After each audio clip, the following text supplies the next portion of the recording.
टाकण्याशिवाय किंमत शून्य. ज्याप्रमाणे एखादा मासा पाण्याविना तडफडून मरून जातो ना, तेव्हा त्या माशाची जशी पाण्याविना स्थिती होते, तशी ज्या नारळाची त्या नारायणाविना गती होते.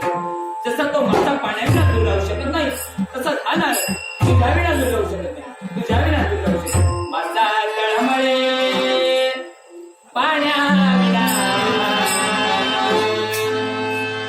तैसे झाले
Thank you.